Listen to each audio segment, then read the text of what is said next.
Jesus Cristo é o tema central dos nossos estudos. Ele é a pérola de grande preço. Sua vida e ensinamentos são a base da nossa fé.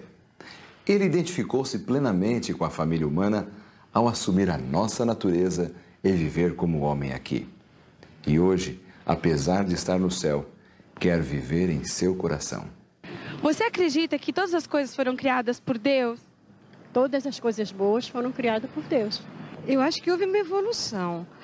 Deus deve ter criado o começo de tudo. E depois dessa evolução foi o homem que conseguiu transformar nisso que está aí agora. Deus é o Criador do universo. Ele é o agente ativo na criação. No princípio, Senhor, diz o autor sagrado, lançaste os fundamentos da terra e os céus são obras das tuas mãos. Hebreus 1, versículo 10. Referindo-se às coisas criadas, Davi, um homem de Deus do passado, disse: quando contemplo os teus céus, obra dos teus dedos, a lua e as estrelas que preparaste, assim reconhecendo Deus como Criador dos planetas, satélites, sóis e galáxias. A contemplação do céu iluminado pelas estrelas produz no coração do homem maior admiração e assombro do que olhar o céu ensolarado, quando as cenas e os sons da terra distraem da singularidade da contemplação. Jesus Cristo é o centro, a fonte, a esfera em que a criação se originou. Todas as coisas foram feitas por Ele, e sem Ele, nada do que foi feito se fez. Uma simples olhadela ao céu aberto, a olho nu, é suficiente para imprimir no observador um senso da glória de Deus, pois os céus proclamam a glória de Deus e o firmamento anuncia as obras das suas mãos. Salmo 19, versículo 1. O exercício do poder criador é prerrogativa de Deus, e Ele não só criou, mas mantém todas as coisas. As Escrituras Sagradas proclamam a preeminência do homem sobre todas as demais criaturas da terra. Elas ensinam que Deus deu a nosso primeiro pai a autoridade de governar a terra, como seu representante. Vamos considerar em seguida algumas das maneiras pelas quais Deus se revela ao homem. A natureza. As coisas criadas revelam o infinito poder de Deus. Elas nos falam também do seu amor. Deus se revela de duas maneiras especiais. Em primeiro lugar, através da Bíblia, o livro dos livros. E também deseja se comunicar conosco através de suas obras fantásticas que nós vemos na natureza que está ao nosso redor. E podemos notar que a natureza nos mostra duas faces muito interessantes, aparentemente antagônicas. De um lado nós vemos a beleza da natureza, a simetria, nós vemos ordem, nós vemos complexidade. Por outro lado, nós vemos doenças, nós vemos degeneração, vemos morte também. Como entender esses dois lados da natureza? Deus realmente, de maneira maravilhosa, nos permite ver esses dois lados. Uma demonstrando o seu amor, sua bondade, o desejo realmente de nos fazer felizes. Por outro lado, vemos também os resultados do pecado, que estão expressos de maneira especial na Bíblia. E Deus também nos traz a fantástica promessa de que um dia esse lado feio, negativo da natureza será banido. Nós teremos uma natureza perfeita e nós mesmos seremos perfeitamente aptos para entender o amor de Deus, a sua bondade, e teremos uma vida eterna de alegria com Deus nos céus. Sobre cada haste de erva que brota, em cada botão que desabrocha está escrito: Deus é amor. Os pássaros voando no espaço, as flores do campo e a relva que atapeta o solo partilham da atenção divina e são velados pela bondade do Criador. Aquele cuja poderosa palavra sustém os mundos é o mesmo que mantém os mais delicados insetos. Deus é o manancial da vida. Ele é o autor e mantenedor da vida. Como você sente a presença de Deus na sua vida? Para você sentir a presença de Deus, você não precisa de muita coisa. Você se dá um tempo, parar para pensar, pode ser no trânsito, pode ser em qualquer lugar. Certeza de que você nunca vai estar sozinho, nunca. Em todas as circunstâncias da vida, Deus sempre olha pela gente. Como a senhora sente Deus em sua vida? Eu sinto tudo, minha filha. Com Deus eu sou a pessoa mais feliz do mundo. Os amáveis passarinhos, a encher de música o ar, com seus alegres trinos, recebem o protetor cuidado de Deus. A natureza é um livro de mensagens de beleza e de amor. Em seus capítulos estão as cachoeiras rumorejantes, também os plácidos lagos. No livro da natureza estão as folhagens coloridas e as altaneiras árvores da floresta com suas luxuriantes ramagens, testificando ao mundo da solicitude do Criador e do seu desejo de fazer felizes as criaturas humanas. As flores de delicados matizes em sua perfeição, impregnando os ares de aromas agradáveis, ligam o nosso coração ao de Deus, porque são prova do seu amor por nós. As Escrituras são outro meio pelo qual Deus se revela ao homem. No Santo Livro, Deus proclama de modo ainda mais claro o seu infinito amor e misericórdia.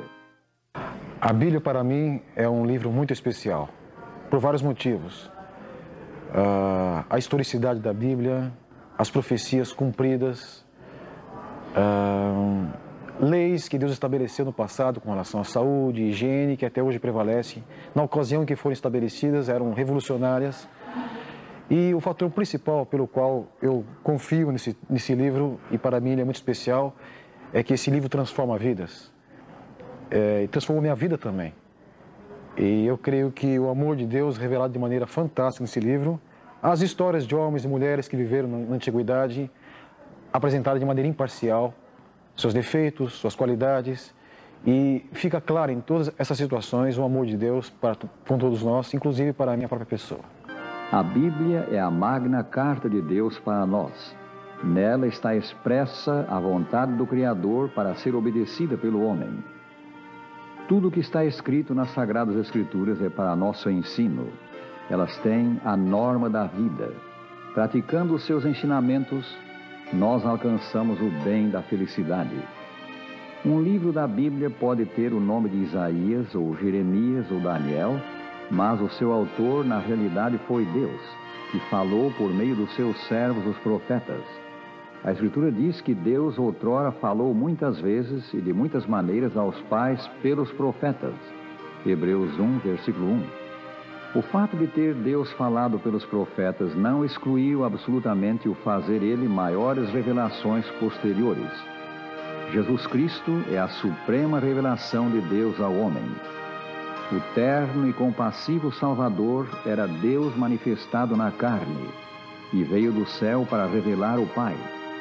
Na mesma passagem do Santo Livro, lemos que Deus, nesses últimos dias, nos falou pelo Filho. Hebreus 1, versículo 2.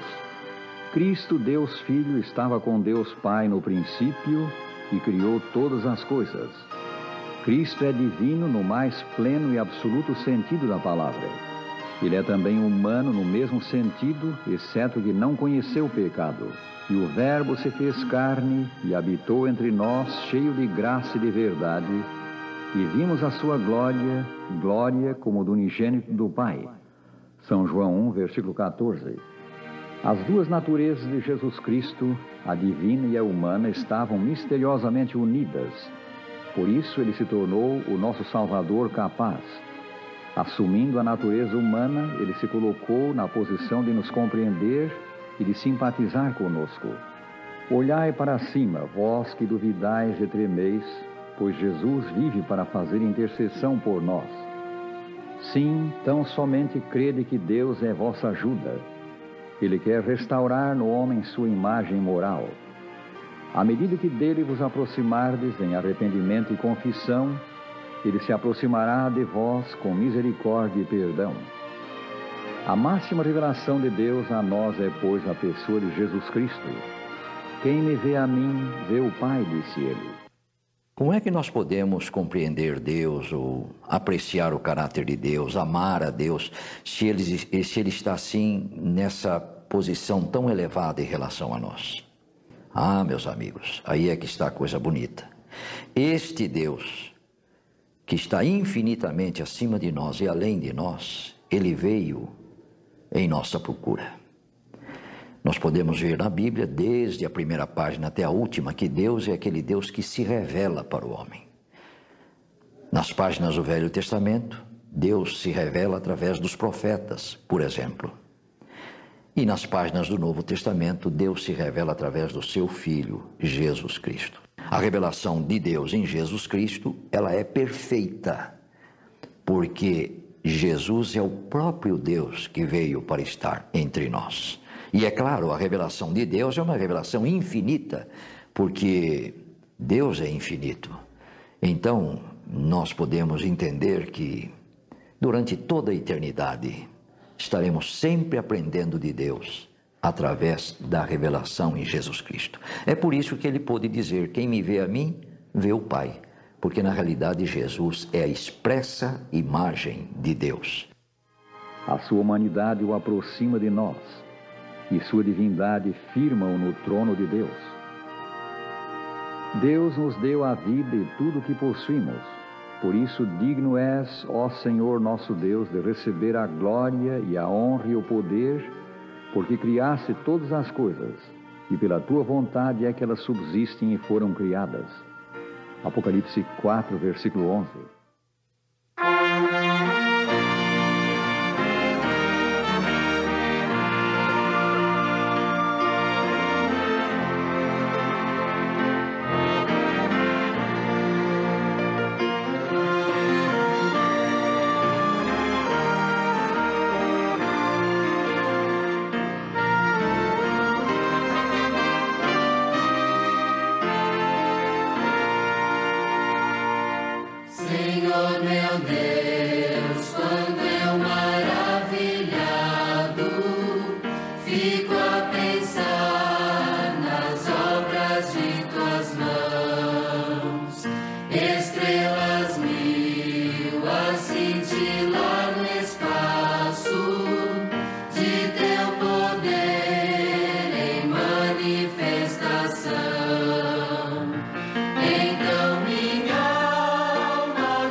Jesus Cristo é a figura central do estudo de hoje e nele se centralizam a esperança e a felicidade da família humana, pois é o autor e consumador da nossa fé. O estudo de hoje nos falará sobre um tesouro de valor inestimável. Esse tesouro que está ao alcance de todos é a Bíblia Sagrada. O senhor lê a Bíblia? Se eu ler a Bíblia? Às vezes, sim. Pelo menos uma vez por semana. Você lê a Bíblia com que frequência? Leio todos os dias. Você acha que a Bíblia é importante para a vida do ser humano? Bom, eu creio que é um instrumento que pode nos ajudar bastante a conduzir algumas coisas da nossa vida. Eu acho que a Bíblia é importante porque ela é o livro de história mais antigo e também dá um ensinamento religioso, né? Eu acho que ter uma fé é muito importante. Através dos tempos e em todas as partes, esse tesouro tem recebido denominações variadas. Alguns lhe chamam simplesmente Bíblia, outros Escrituras Sagradas, o livro dos livros, o divino livro, a palavra de Deus. Não se trata de um livro único, mas de uma coleção de livros reunidos num só volume. A palavra Bíblia significa os livros, a coleção dos livros tidos como sagrados pelos cristãos. A Bíblia contém 66 livros e está dividida em duas grandes partes chamadas o Velho e o Novo Testamento. Aberta a todas as pessoas, a Bíblia é a segura fonte da verdade.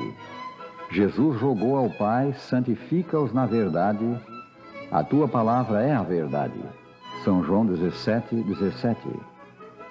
Como foi dada a Bíblia?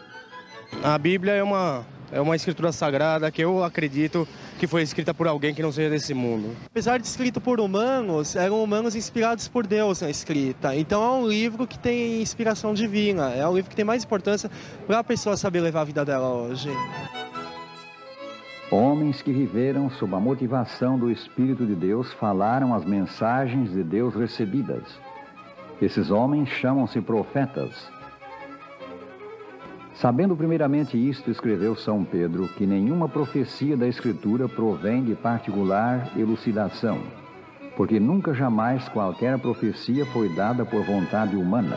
Entretanto, homens santos falaram da parte de Deus, movidos pelo Espírito Santo. 2 São Pedro 1, versículos 20 e 21. Deus, pois, falou muitas vezes aos seus filhos através dos profetas. Estes recebiam as mensagens de Deus e as transmitiam ao povo em sua própria linguagem. Qual a influência que a Bíblia traz na vida do ser humano? Conforto espiritual, esperança nesse mundo tão conturbado. Realmente a Bíblia é essencial. Sempre é uma coisa muito útil, principalmente quando você está mal, em depressão. Então é procurar mesmo a palavra de Deus, não tem dúvida disso. Todos nós gostamos de receber cartas.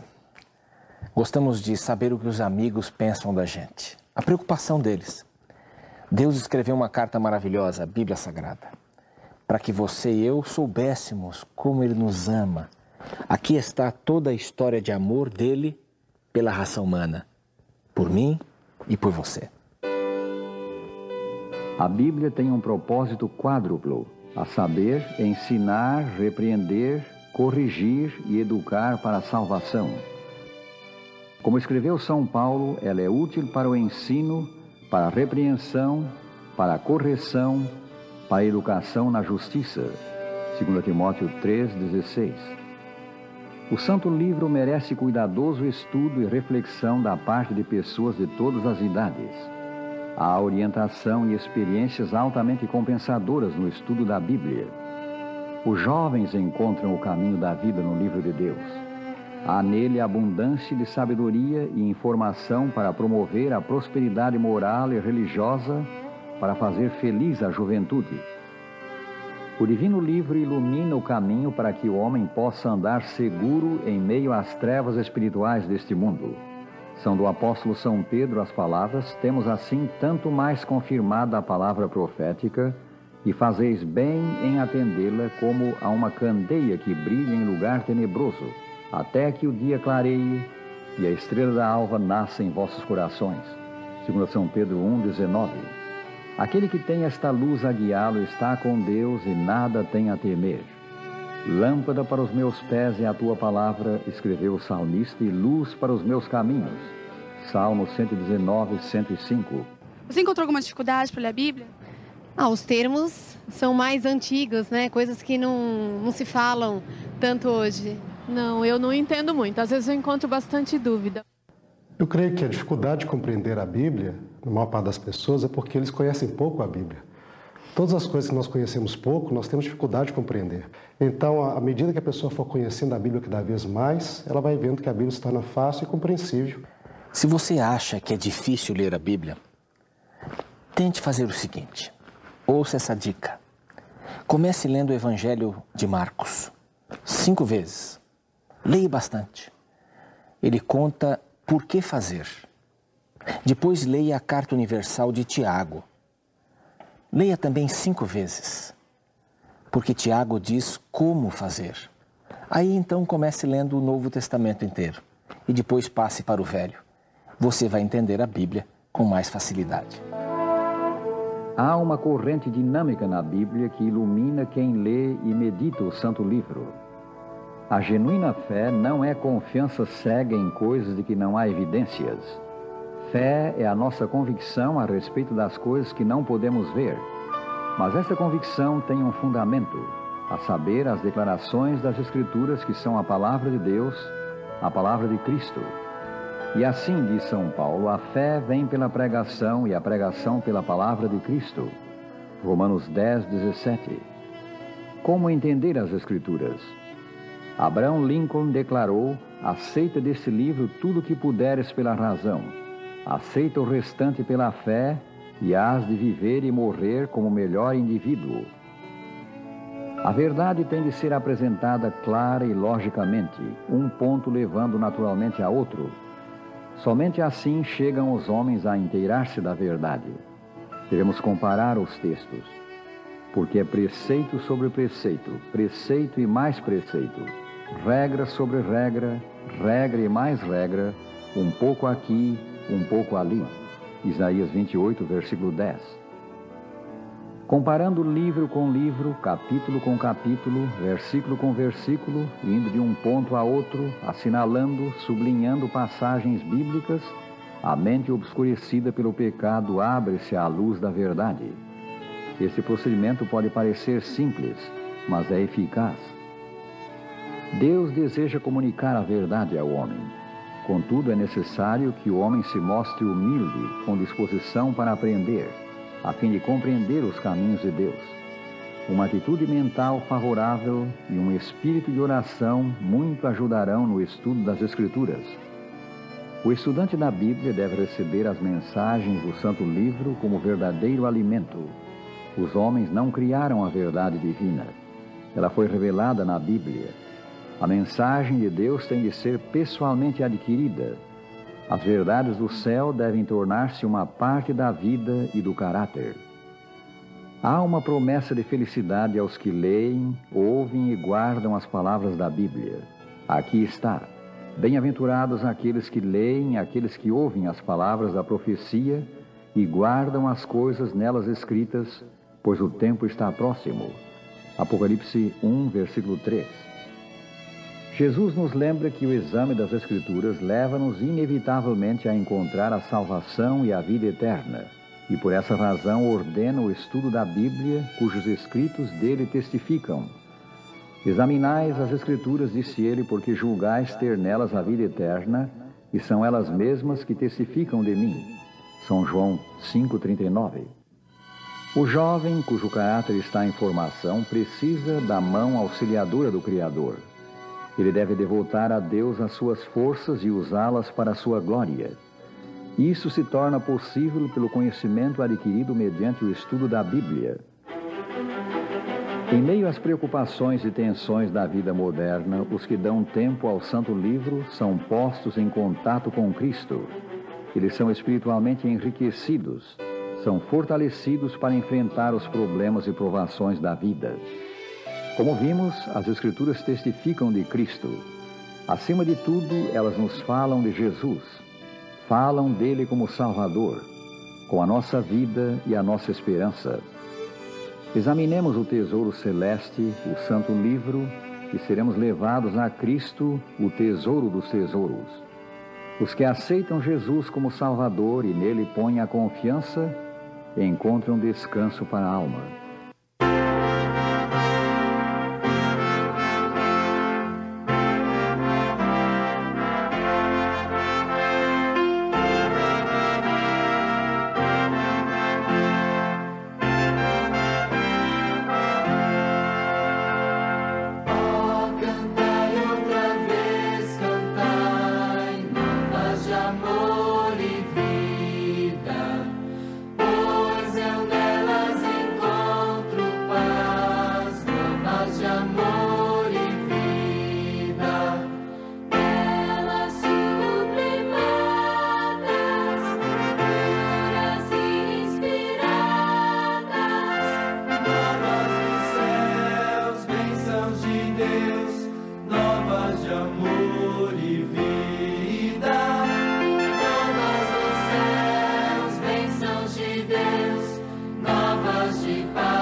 Na busca dos preciosos valores espirituais, conheceremos melhor o Salvador Jesus Cristo, a nossa única esperança.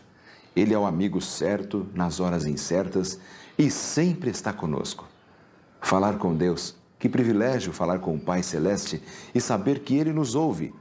Mas como podemos falar com esse amigo? É o que vamos estudar agora. Você acredita que podemos conversar com Deus? Tendo fé, sim. De que forma? No pensamento, falando, cantando. Ou você pede para ele alguma coisa, não brincadeira, senão faz eu ganhar no jogo, essas coisas, nada disso. É uma saúde, arrumar um trabalho, alguma coisa, proteção. O Senhor Jesus Cristo ensinou-nos a orar. Deixou escrita a oração modelo que assim começa: Pai nosso que estás nos céus, santificado seja o teu nome. Venha o teu reino. Faça-se a tua vontade, assim na terra como no céu. Leiam os amigos o restante em São Mateus 6, versículos 6 a 9. Comunicamo-nos com Deus por meio da oração. Deus está pronto a nos conceder o que necessitamos. Temos o privilégio de livre acesso a Ele para pedir suas bênçãos. A Escritura diz: acheguemo-nos, portanto, confiadamente junto ao trono da graça, a fim de recebermos misericórdia e acharmos graça para socorro em ocasião oportuna. Hebreus 4,16. A oração é a respiração da alma. Necessitamos dela em todo o tempo. Os que oram a Deus diariamente recebem do Senhor dia a dia direção e forças. Eles são supridos de todas as necessidades. Desde que subiu ao céu, Jesus exerce a função de sumo sacerdote. Ele é o nosso mediador, o nosso amigo que por nós intercede junto a Deus, inclusive apresentando ao Pai as nossas petições. A Escritura diz que há um só Deus e um só mediador entre Deus e os homens, Cristo Jesus, homem. 1 Timóteo 2:5. Quais as condições para que as nossas preces sejam ouvidas? A nossa oração deve ser ajustada à vontade de Deus. Devemos pedir o que é segundo a sua vontade. Na oração modelo, Jesus nos ensinou a dizer: venha o teu reino, faça-se a tua vontade, assim na terra como no céu. São Mateus 6:10. Ao fazermos nossas petições, devemos ter a convicção de que Deus sabe o que é melhor para nós e deixar a decisão com Ele. O Senhor poderá não nos dar exatamente o que pedimos, mas sempre dará o que for para o nosso maior bem. Devemos pedir o que necessitamos em nome de Jesus. Se me pedirdes alguma coisa em meu nome, disse ele, eu o farei. São João 14, versículo 14. Deus promete ouvir-nos quando o buscamos de coração inteiro. Como está escrito, então me invocareis, passareis a orar a mim e eu vos ouvirei. Buscar-me-eis e me achareis, quando me buscardes de todo o vosso coração. Jeremias 29, 12 e 13. Você tem o hábito de fazer orações? Eu rezo para o meu anjo da guarda. Eu rezo todo dia, para Deus mesmo. Aonde você costuma fazer as suas preces? Em qualquer lugar. Tendo pensamento em Deus, qualquer lugar é lugar, né? Sim, buscando ao Senhor nosso Deus, nós o achamos quando o buscamos de todo o coração. Quero crer que todos os cristãos, todos aqueles que creem, costumam orar a Deus. E muitas vezes temos a impressão, ou algumas vezes, de que a nossa oração não foi atendida ou não teve, digamos assim, um conteúdo tal que possa chamar a atenção de Deus. Como costuma se dizer, a oração não vai além do teto. Não foi isso, não é isto, melhor dito, que a Bíblia ensina. Jesus, falando no Evangelho de São Mateus, no capítulo 7, verso 7, diz o seguinte: pedi e dá-se-vos-á, buscai e achareis, batei e abrir-se-vos-á. Não há aqui nenhuma condicional, basta pedirmos e receberemos. Outra condição para que Deus nos ouça é pedirmos com fé na sua bondade e fidelidade. A Escritura diz: peça, porém, com fé, em nada duvidando, pois o que duvida é semelhante à onda do mar, impelida e agitada pelo vento. Não supõe esse homem que alcançará do Senhor alguma coisa. São Tiago 1, 6 e 7. Para recebermos a bênção, é necessário que a nossa mente esteja firmada em Deus. A mente não pode ser afetada pelas circunstâncias como as ondas do mar o são pelo vento. A necessidade de exercermos fé em Deus é salientada pelas seguintes palavras das Escrituras: de fato, sem fé é impossível agradar a Deus, porquanto é necessário que aquele que se aproxima de Deus creia que Ele existe e que se torna galardoador dos que o buscam. Hebreus 11, versículo 6. A perseverança na oração é também uma condição para ser ela atendida. Devemos orar sempre se quisermos crescer na fé e experiência. A oração incessante é a união ininterrupta da alma com Deus, de maneira que a vida de Deus flui para a nossa vida, e de nossa vida refluem para Deus a pureza e santidade. A fim de que a oração seja aceitável a Deus, deve haver no coração do suplicante o propósito de abandonar todo o pecado conhecido. Como está escrito: se eu atender à iniquidade no meu coração, o Senhor não me ouvirá. Salmo 66, 18. As Escrituras definem iniquidade ou pecado como transgressão da lei, dos 10 mandamentos. Por isso elas dizem também: o que desvia os seus ouvidos de ouvir a lei, até a sua oração será abominável. Provérbios 28, versículo 9. Devemos, pois, seguir o conselho de São Pedro, lançando sobre ele toda a vossa ansiedade, porque ele tem cuidado de vós.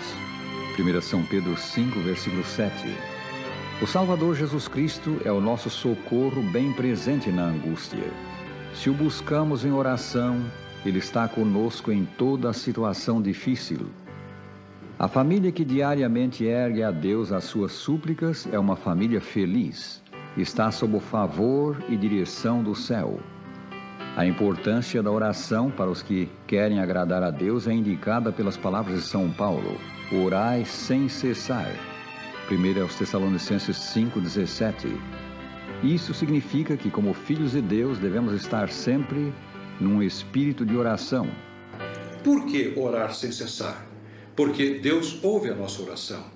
Esse sem cessar não significa que precisamos estar incomodando a Deus. Pelo contrário, o estarmos orando sem cessar significa um louvor a Deus, mostrando a nossa dependência dEle e sabendo que Ele vai nos ouvir. O Senhor Jesus Cristo foi-nos exemplo de oração constante. Por vezes, Ele passou noites inteiras em oração. E assim, amigos, Cristo é a fonte de toda a boa dádiva, de todos os bens que necessitamos. Ele nos dá esses bens se os pedimos pela oração. O Salvador está desejoso de nos conceder suas bênçãos, mais do que nós homens estamos de lhes pedir. Creiamos em Jesus como nosso Salvador. Lancemos sobre Ele, pela oração, o fardo de tudo o que nos preocupa. Ele suprirá as nossas necessidades e acharemos descanso no seu amor. Que tempo já faz que falaste com Deus, contando os segredos da alma. Que tempo já faz que oraste ao Senhor e de joelhos ouviste-lhe a voz. Que tempo já faz que não andas com Deus, deixando guiar tua vida. Meu amigo, quer ser, quer dar-te poder, tu precisas sentir seu amor.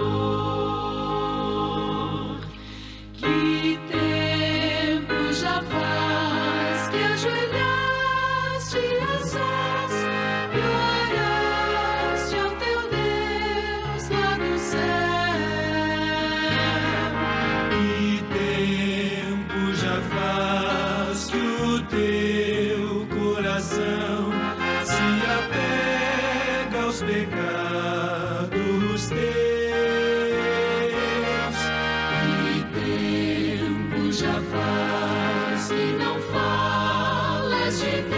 Jesus, pregando a mensagem do Mestre. Meu amigo, crescer, verdade, poder, implantar seu amor em teu ser.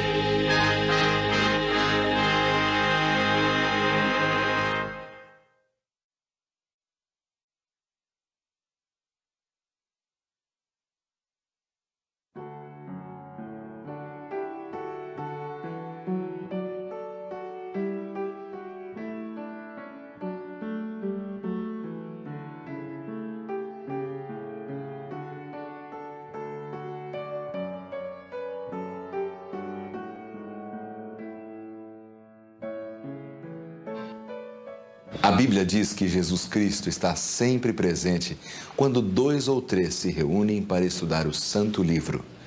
E no estudo de hoje, vamos analisar o significado dos mais importantes acontecimentos de nossa época e que apontam para o desfecho da história da humanidade. Você acredita em profecias? Não. Não acredita? Não acredito. Se for bíblica, sim. Você conhece alguma profecia da Bíblia? No momento, eu não estou lembrando. Tem as profecias do livro de Apocalipse, né? Que é sobre o final do mundo. Quando ainda na terra, o Senhor Jesus Cristo descortinou o futuro, falando de sua segunda vinda e das condições dominantes imediatamente antes dela. O seu último sermão foi dedicado em grande parte a responder à pergunta que lhe fizeram seus discípulos. A pergunta foi: dize-nos quando sucederão essas coisas e que sinal haverá da tua vinda e da consumação do século. São Mateus 24, versículo 3. O Salvador mencionou os sinais que indicariam a aproximação da sua volta e do fim do mundo. Esses sinais já se cumpriram ou estão tendo cumprimento. Quer dizer que Deus apresenta uma série de sinais que estão prognosticando a proximidade do tempo do fim. Mas estes sinais que ele menciona, como por exemplo aqui guerras e rumores de guerras, não são o fim do mundo, porém estão mostrando que os sinais derradeiros, os definitivos concernentes à segunda vinda de Cristo, se dariam depois justamente destes fatos. A natureza seria o palco para alguns deles. Disse Jesus, haverá sinais no sol, na lua e nas estrelas. Sobre a terra, a angústia entre as nações, pois os poderes do céu serão abalados. São Lucas 21, 25 e 26. A profecia do escurecimento do sol cumpriu-se em 19 de maio de 1780, quando uma notável escuridão envolveu a Nova Inglaterra, na América do Norte. Outro sinal ocorrido no mundo físico foi a chamada chuva de estrelas ou meteoros cadentes, a mais sensacional de todas quantas já se registraram.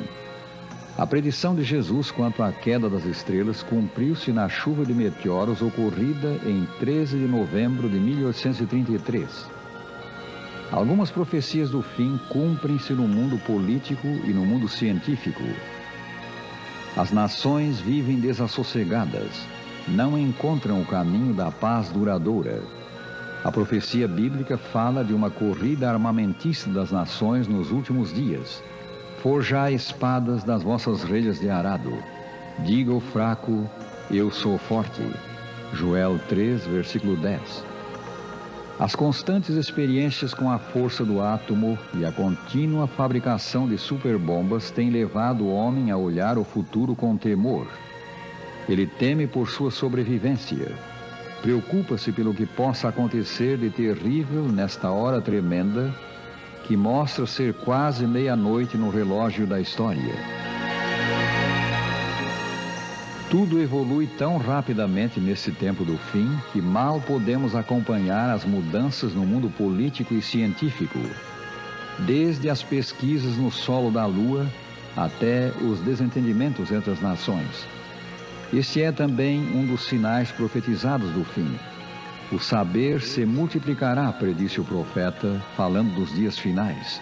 Daniel 12, versículo 4. As nações investem largas somas de dinheiro em arrojados projetos científicos visando a conquista do espaço. E assim, amigos, podemos ouvir a voz da profecia falando-nos da consumação do século até no espaço extraterrestre.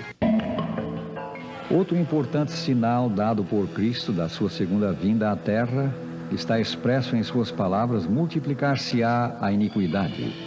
Olhando ao nosso redor, temos que reconhecer que a nossa geração se caracteriza pela crescente iniquidade. Este é, sem dúvida, um dos significativos sinais no mundo social e moral.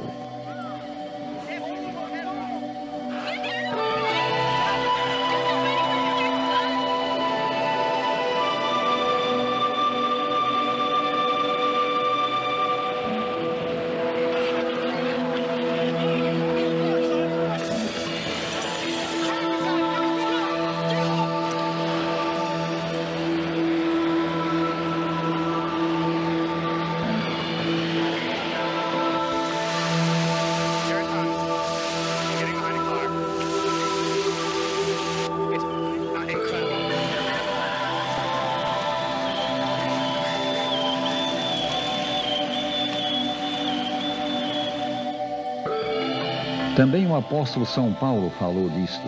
Nos últimos dias, disse ele, sobrevirão tempos difíceis, pois os homens serão egoístas, avarentos, jactanciosos, arrogantes, blasfemadores, desobedientes aos pais, ingratos, irreverentes, atrevidos, enfatuados, antes amigos dos prazeres que amigos de Deus. 2 Timóteo 3, versículos 1 a 4. Quer dizer, a Bíblia, ela nos adianta esse fato de que a violência, a falta de afeição, não é? A indiferença pela vida humana seria realmente um sinal marcante dos últimos dias. E o próprio Senhor Jesus deixou isto claro também quando ele disse que os últimos dias seriam semelhantes aos dias de Noé.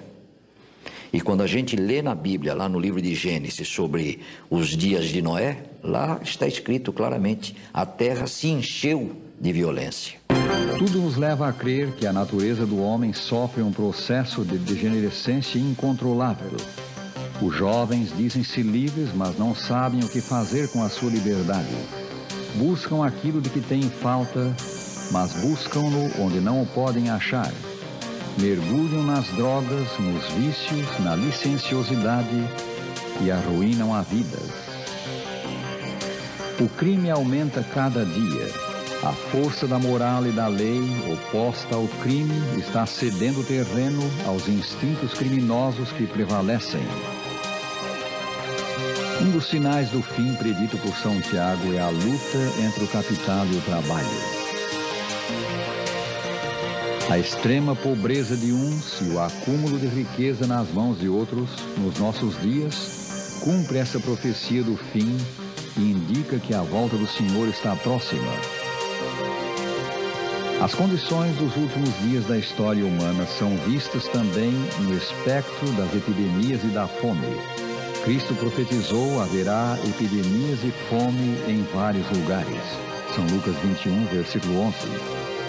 Notáveis e convincentes como sinais observados no mundo político, científico, social e moral, são ainda os sinais no mundo religioso. A proclamação do Evangelho em todo o mundo é um grande sinal que se cumpre hoje. Cristo Jesus disse: será pregado esse Evangelho do Reino por todo o mundo, para testemunho a todas as nações. Então virá o fim. São Mateus 24, 14. No instante em que os homens não pensem, serão surpreendidos pelo aparecimento de Cristo, pois não sabemos o dia nem a hora da sua vinda. Contudo, pelo que estamos vendo, ele está às portas. Prezado ouvinte, que significam essas coisas para ti? Ao vermos esses acontecimentos, devemos nos alegrar. Foi Jesus que disse: ora, ao começarem essas coisas a suceder, exultai e erguei as vossas cabeças, porque a vossa redenção se aproxima. São Lucas 21, 28. Convém deter o pensamento agora e fixá-lo na promessa do Senhor. Convém deixar o coração pulsar forte enquanto repetimos as palavras textuais do Salvador: virei outra vez. Acenda-se em nós a chama dessa bendita esperança, o desejo de ver Jesus voltando com as nuvens. Quão impressionante há de ser a aparição do Senhor em glória! Que enlevo, que êxtase não produzirá nos que amam a sua vinda.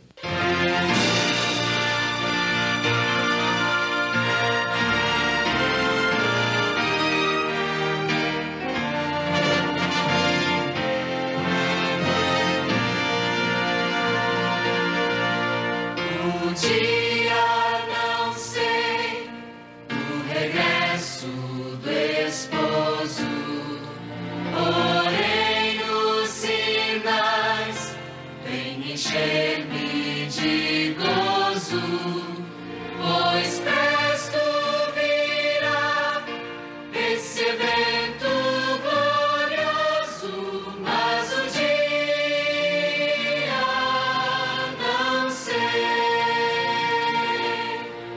Cristo vem,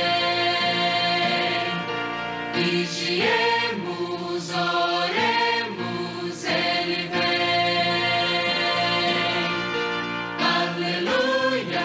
Aleluia, sobre nuvens virá, como os anjos da glória, mas o dia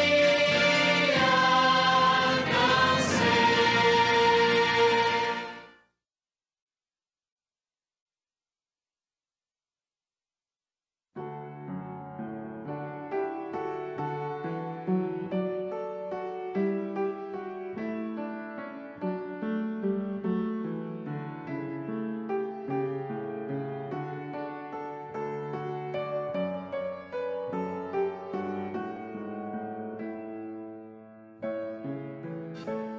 Continuamos estudando grandes temas bíblicos, tendo como centro nosso Senhor Jesus Cristo.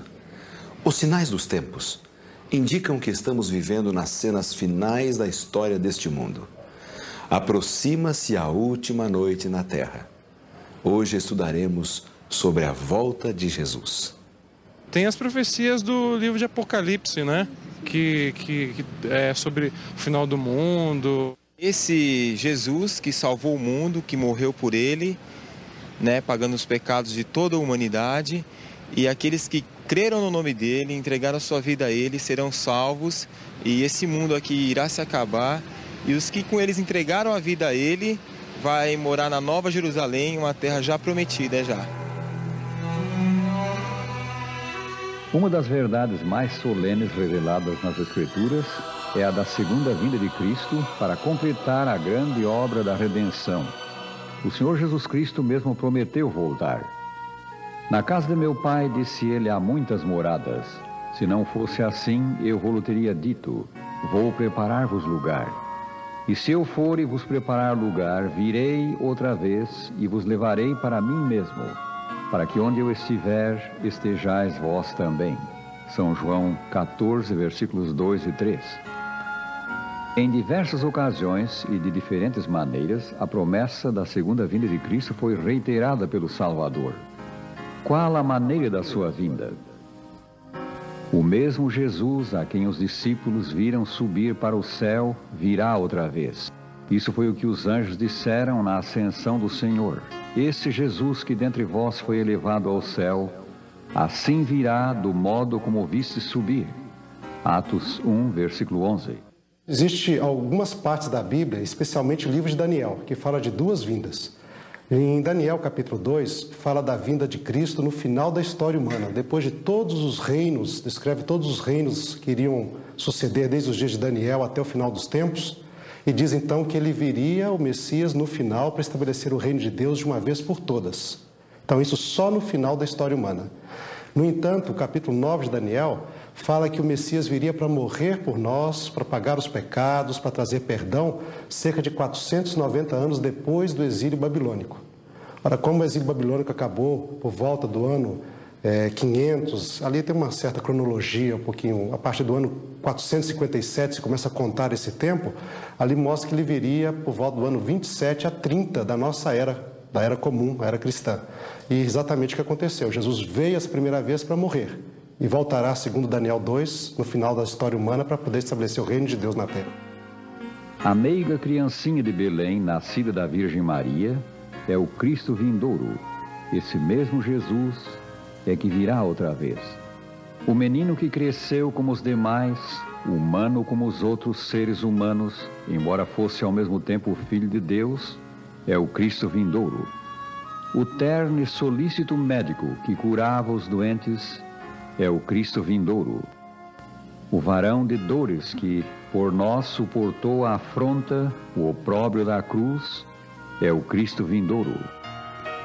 O Filho de Deus, crucificado por nossos pecados para nos prover salvação, é o Cristo vindouro. O Cristo ressurrecto, o vencedor da morte, é o Cristo vindouro. Jesus voltará de maneira corpórea, pessoal, visível a todos os homens.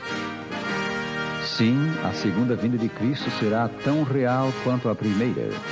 Ele voltará, porém, não como frágil bebê, e sim como Rei dos Reis e Senhor dos Senhores. Jesus voltará com grande poder e glória, acompanhado de uma vasta, inumerável multidão de anjos. A manifestação de Jesus será tão visível quanto o relâmpago que corta o céu. Como será, por exemplo, a volta de Jesus? É claro, a Bíblia afirma que a volta de Jesus será um evento literal. É a volta de Jesus mesmo. E outra informação, ele virá corporalmente. Não será uma manifestação assim, de um poder, de uma energia. Corporalmente, é Jesus quem virá. E ele virá de uma forma visível. A Bíblia diz claramente que Jesus será visto por todos. Todo olho o verá, diz o Apocalipse. Para que voltará Cristo? Na sua segunda vinda, os justos que estiverem mortos ressuscitarão. Porquanto o Senhor mesmo escreveu São Paulo, dada a sua palavra de ordem, ouvida a voz do arcanjo e ressoada a trombeta de Deus, descerá dos céus, e os mortos em Cristo ressuscitarão primeiro. 1 aos Tessalonicenses 4:16. Abrem-se as sepulturas e criancinhas são levadas aos braços de suas mães pelos anjos. A segunda vinda de Cristo traz alegria aos justos. A Escritura diz: tragará a morte para sempre, e assim enxugará o Senhor Deus as lágrimas de todos os rostos. Naquele dia se dirá: eis que este é o nosso Deus em quem esperávamos, e ele nos salvará. Este é o Senhor a quem aguardávamos. Na sua salvação exultaremos e nos alegraremos. Isaías 25, versículos 8 e 9. Famílias desfeitas pela morte hão de ser reconstituídas naquele dia, para nunca mais se separarem. Para os ímpios, porém, o dia da volta de Cristo será dia de angústia. Os reis da terra, diz São João, os grandes, os comandantes, os ricos, os poderosos, e todo escravo e todo livre se esconderam nas cavernas e nos penhascos dos montes, e disseram aos montes e aos rochedos: caí sobre nós e escondei-nos da face daquele que se assenta no trono e da ira do Cordeiro. Porque chegou o dia da ira deles, e quem é que pode suster-se? Apocalipse 6, versículos 15 a 17. Essa há de ser uma tremenda hora para o ímpio. Que deveríamos fazer em face destas coisas? Sabendo que a vinda do Senhor está próxima, devemos vigiar.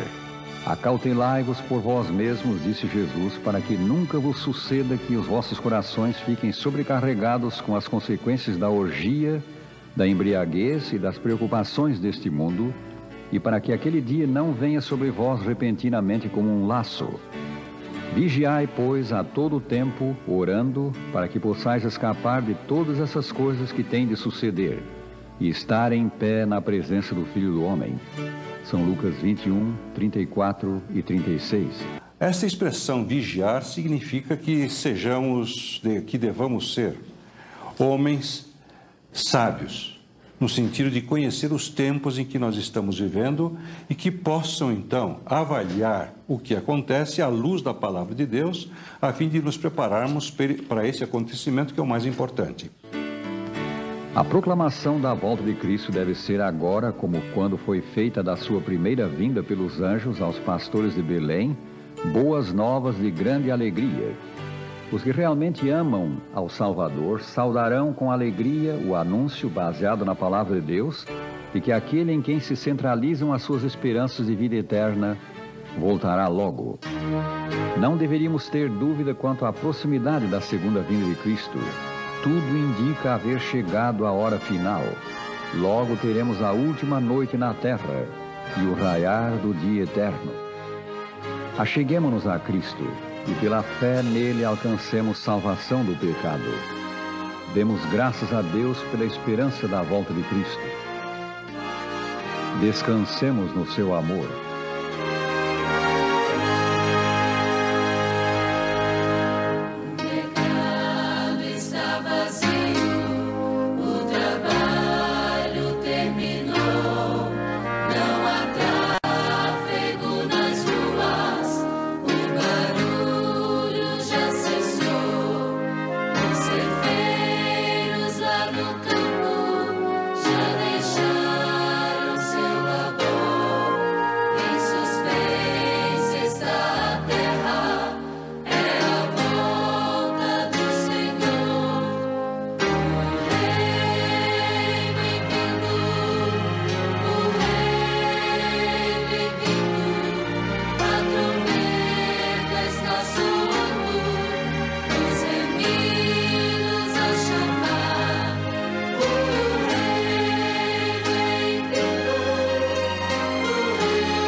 As Escrituras ensinam que Deus nos ama apesar de sermos pecadores.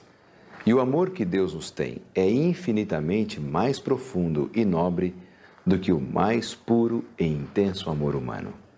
E é sobre esse amor que estudaremos agora. A harmonia da criação depende da perfeita conformidade de todos os seres com a lei do Criador. Ao homem, Deus deu o poder de compreender o que ele requer, a justiça e beneficência de sua lei. E do homem se exige inabalável obediência. Essa harmonia da criação foi quebrada quando Eva, nossa primeira mãe, descreu das palavras de Deus e violou uma ordem divina. Adão compreendeu que sua companheira transgredira a ordem de Deus, desrespeitara a única proibição a eles imposta como prova de sua fidelidade e amor, isto é, não comer do fruto de certa árvore do paraíso. O que você entende por pecado? Pecado? Aquilo que as pessoas entendem que possa ferir seus princípios, seus valores. Na Bíblia diz assim que Deus não conta o tempo da nossa ignorância. Então, desde que a gente esteja fazendo alguma coisa que a gente sabe que é mal, é um pecado. A Bíblia responde: o pecado é a transgressão da lei. 1 São João 3, versículo 4. O pecado é, pois, a quebra da lei moral de Deus, dos 10 mandamentos, o decálogo. Quando violamos qualquer dos 10 mandamentos, qualquer ordem divina, nós pecamos. Quantos pecaram? Todos pecaram, diz a Escritura, e carecem da glória de Deus. Romanos 3, 23. A desobediência de Adão operou nele uma mudança espiritual. Fez dele um pecador, um escravo do pecado. E essa condição passou a todos os homens. Todos somos pecadores. Nós não podemos mudar a história. O que aconteceu, já aconteceu. Adão e Eva tomaram a decisão e se tornaram pecadores. No entanto, as leis da biologia nós não podemos também interferir nelas. Por exemplo, um gatinho só pode ter filhote de gatos, não pode ter um cachorrinho. Então Adão e Eva se tornaram pecadores, só podiam gerar filhos que eram pecadores. No entanto, o meu futuro, a minha salvação não depende do erro deles no passado. Depende se hoje eu aceitar ou não a salvação em Cristo Jesus, que Deus nos oferece. Aqui estão alguns dos resultados do pecado. A terra foi amaldiçoada, passando a produzir espinhos e cardos. A doença, o sofrimento e a morte vieram como consequência do pecado. Fruto do pecado é também a guerra. O inimigo de Deus e adversário do homem, Satanás, deleita-se na guerra, pois esta excita as mais vis paixões da alma, arrastando então para a eternidade as suas vítimas engolfadas no vício e no sangue. O homem foi feito prisioneiro do pecado. Pela presença do pecado na vida, o homem não faz o que quer, mas o que o pecado quer. Jesus ensinou: todo o que comete pecado é escravo do pecado. São João 8,34. Pecado é roubar, matar, mentira também acho que é pecado, mas tirando isso não tem mais. Esse negócio de querer classificar pecados e de colocar níveis para pecados, um pecado é muito sério e muito grave, o outro já não é tão grave assim, certo? Isso aí é mais humano do que divino. Eu acho que para Deus qualquer pecado é ofensivo, qualquer pecado. Agora, evidentemente, existe assim os pecados que ocasionam, que causam maior consequência. Qual o único meio de libertação? De nos livrarmos da escravidão do pecado.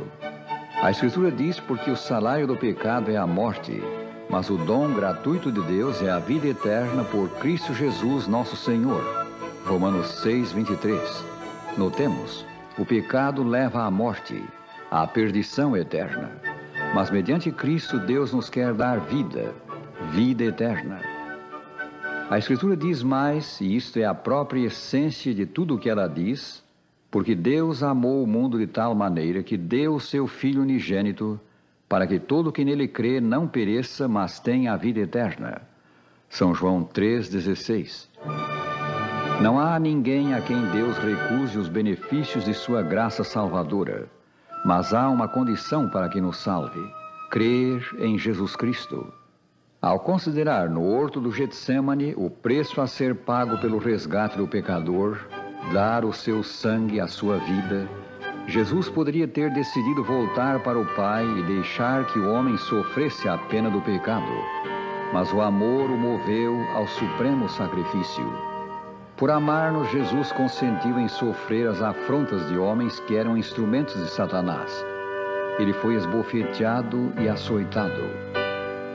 Porque o salário do pecado é a morte, o Filho de Deus, para nos salvar da morte, provou a morte por nós. Ele sofreu a morte como ela era infligida pelos romanos, a morte de cruz.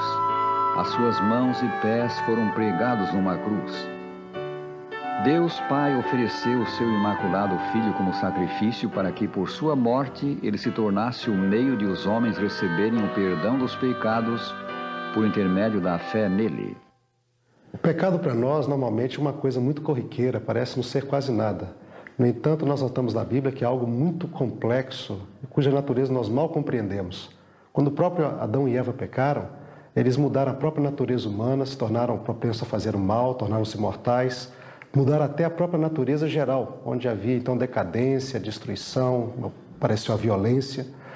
E nesta situação de algo tão terrível que é o pecado, somente a vida do próprio Criador poderia resolver o problema e trazer salvação para os pecadores.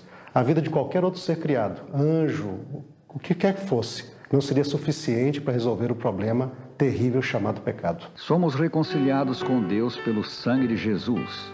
Somos remidos pelo seu sangue. Somos justificados pelo seu sangue. E pelo seu sangue somos purificados. Todos nós estávamos na mente de Jesus quando ele se ofereceu como resgate do pecador. Considere isto, prezado ouvinte. O que ele fez foi por você também. O único meio de o pecador obter salvação é pela fé em Jesus Cristo. Pela fé nele somos postos outra vez numa relação correta com Deus. recebemos um novo coração e somos capacitados para viver novamente em obediência à lei de Deus. O que devemos fazer agora? Devemos seguir a luz que temos, pôr em prática o conhecimento que Deus já nos deu da sua vontade. Se, porém, andarmos na luz como Ele está na luz, mantemos comunhão uns com os outros e o sangue de Jesus, seu Filho, nos purifica de todo o pecado. 1 São João 1, versículo 7. Você acha que é possível viver sem pecar? Não é fácil viver sem pecar, porque você peca até por pensamentos. O pecado é próprio do homem. Todo ser humano pode errar e com isso ele pode voltar atrás e se arrepender. Devemos constantemente exercitar fé no que Jesus fez por nós e no que Ele continua fazendo como nosso mediador no céu. O Senhor Jesus Cristo é que nos sustenta na luta contra o pecado. Ele é que nos dá a vitória. Como o pastor se alegra ao reencontrar a ovelha perdida, assim o Salvador se alegra ao receber a alma arrependida que a Ele volta. Vinde a mim, eis o convite de Jesus a nós homens. Cristo pagou por nós muito alto preço. Agora anela que voltemos para Ele. Quando aqui na terra Jesus se mostrou amigo dos meninos, Ele é amigo de todos os homens, até do maior pecador. Deus não ama o pecado, porque o pecado é exatamente o contrário do princípio do próprio Deus. É algo exatamente oposto ao caráter de Deus. Quando a gente pensa que este mesmo Deus, que odeia o pecado com todas as suas forças, Ele ama o pecador com todas as suas forças. E a maior evidência de que Ele ama o pecador é o fato de que Ele entregou o seu Filho, Jesus Cristo, para ser o Salvador, morrer por nós.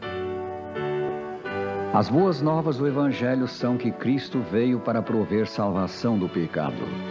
O que nele crê como seu Salvador é perdoado e libertado do poder do pecado. Se desejamos agradar a Deus, viver como Ele ordena, recebemos de Jesus o poder para isto. Ele faz que sejamos novos homens e mulheres. Amigo, nada existe entre nós e a perdição eterna, senão a forte mão de Jesus Cristo. Aceitarás o Salvador agora? Aceita-o e passarás da morte para a vida.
Vamos abrir a mente e o coração para as maravilhosas lições deste estudo. Embora fosse criado perfeito e livre, o homem fez mau emprego da sua liberdade e pecou desobedecendo ao seu Criador. As suas faculdades foram pervertidas, O egoísmo tomou o lugar do amor. Só uma operação divina pode salvá-lo dessa condição. No encontro noturno que teve com o doutor da lei Nicodemos, o Senhor Jesus Cristo falou da necessidade que tem o homem de nascer de novo. Ele não se referiu a um renascimento físico, mas a um renascimento espiritual. Nesse renascimento, o homem recebe um novo coração que se compraz em fazer a vontade de Deus. A Bíblia é claríssima. Se há um ponto onde ela é clara mesmo, é como é que você pode resolver o problema do pecado. E ela diz, Jesus Cristo é a solução. Então, receba Jesus na sua vida e os seus pecados serão apagados. E quando você recebe a Jesus na sua vida, que maravilha! Ocorre aquilo que a Bíblia chama do novo nascimento. São João capítulo 3, Jesus disse a Nicodemos, se você quiser entrar no reino de Deus, Nicodemos, você tem que nascer de novo. E como é que se nasce de novo? Recebendo a Cristo no coração. Então, naquele momento, o Espírito Santo atua na nossa vida e faz-nos renascer para uma nova vida. E o mais importante é que o novo nascimento será agora um nascimento sem pecado. E então, quando nascemos de novo, nascemos agora para viver uma vida de justiça. Porque o Espírito Santo vai atuar na nossa vida, nós vamos agora crescer no conhecimento de Deus, na prática da vontade de Deus e no preparo para o reino de Deus. É assim que se resolve o problema do pecado. Por natureza, o homem está subjugado pelo pecado. Cristo, porém, fez cair sobre ele a iniquidade de nós todos. E porque a pena para o pecado é a morte, ele morreu por nós. Assim nos possibilitou a vitória sobre o poder do pecado, possibilitou-nos a salvação. Como podemos nos apropriar do bem que Cristo nos comprou na cruz? Como livrar-nos do pecado? As Escrituras respondem a estas perguntas. Apropriamo-nos da salvação pela fé no Cristo crucificado, que expiou a nossa culpa na cruz mediante o sacrifício de si mesmo. A fé em Jesus como aquele que nos abriu a porta da salvação, provando a morte que nos estava reservada, leva-nos aos seguintes 3 passos: a nos arrependermos, a nos convertermos e a nos dispormos a obedecer. Como dar esses passos? Quanto ao primeiro deles, arrependimento, a Escritura ensina: arrependei-vos, pois, e convertei-vos para serem cancelados os vossos pecados. Atos 3:19. Você se lembra de ter se arrependido profundamente de alguma coisa que você fez? Com certeza. Qual é a sensação do arrependimento? É ruim, né? Você lembra de como foi e pensa como poderia ter sido diferente hoje, né? Se você voltasse atrás, você não faria a mesma coisa, é essa a sensação. Arrependimento é você sentir tristeza de ter feito algo mal, algo errado, abandonar isso e voltar-se para Deus, para começar uma nova experiência. Algumas pessoas têm só tristeza por fazer algo errado, como, por exemplo, na Bíblia, o próprio Judas. Ele traiu a Jesus e sentiu tristeza e até desespero, mas ele não voltou-se para Deus. Pedro também traiu a Jesus, negou a Jesus, sentiu tristeza por ter feito isto, mas no final ele voltou-se para Deus, confessou o erro e começou uma nova experiência com Deus. Isso sim é arrependimento. O verdadeiro arrependimento leva-nos a sentir tristeza pelos pecados que cometemos e leva-nos a abandonar o pecado. A não ser que o pecador cesse de fazer o mal, o seu arrependimento não é genuíno e não é aceito por Deus. À mulher pecadora que foi trazida à sua presença, Jesus disse: vai e não peques mais. São João 8, versículo 11. Você acha que é possível viver sem pecar? Acho difícil no mundo como hoje, especialmente globalizado como está. As dificuldades são muitas, mas enfim, acho que vale o princípio de tentar cometer o menor número de erros possível. É verdade, ninguém vive sem pecar. A Bíblia diz que quem diz eu não peco, ele está mentindo. Todo mundo peca. Então, como é isto? Eu não nasci de novo? Não estou agora vivendo uma nova vida, uma nova realidade? Como é que ainda vivo pecando? Ah, meu amigo, aí é que está. Há uma grande diferença.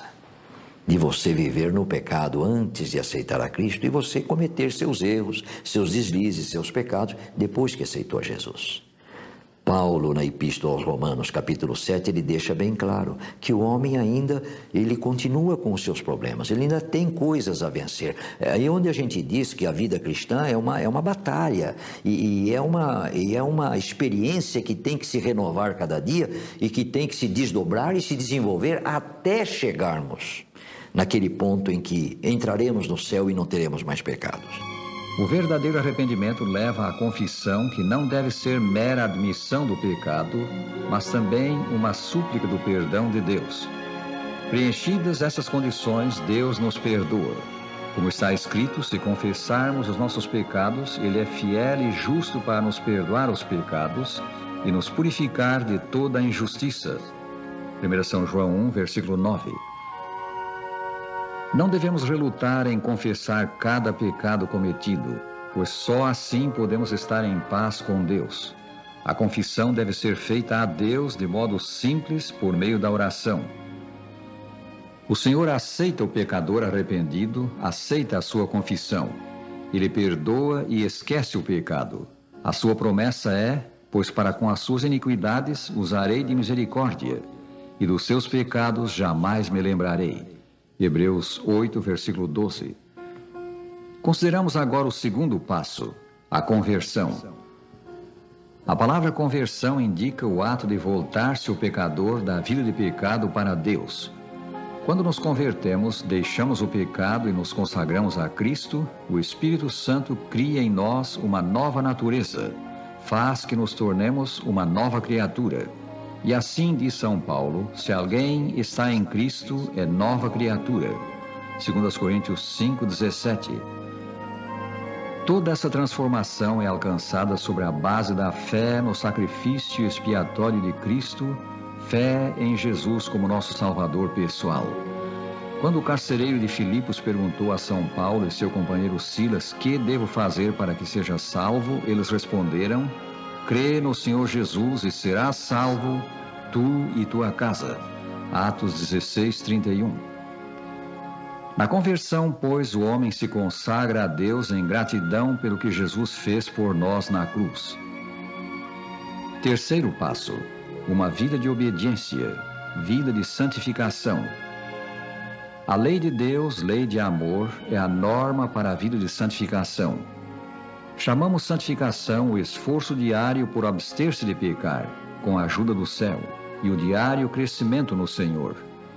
Deus requer perfeição moral de seus filhos e faz provisão para que o pecado possa ser resistido com êxito. Enquanto há vida, haverá novas vitórias a ganhar e novas excelências a alcançar. Pela fé em Jesus, recebemos dele poder para um viver santo, semelhante ao de Cristo. A Escritura diz: aquele que diz que permanece nele, esse deve também andar assim como ele andou. 1 São João 2, versículo 6. Há um poder transformador na contemplação. A alma transformada pela graça de Cristo admirará o seu caráter divino. E quanto mais a sensação de nossa necessidade nos impelir para Ele, Cristo, e para a Palavra de Deus, tanto mais exaltada visão teremos de seu caráter e tanto mais plenamente refletiremos a sua imagem.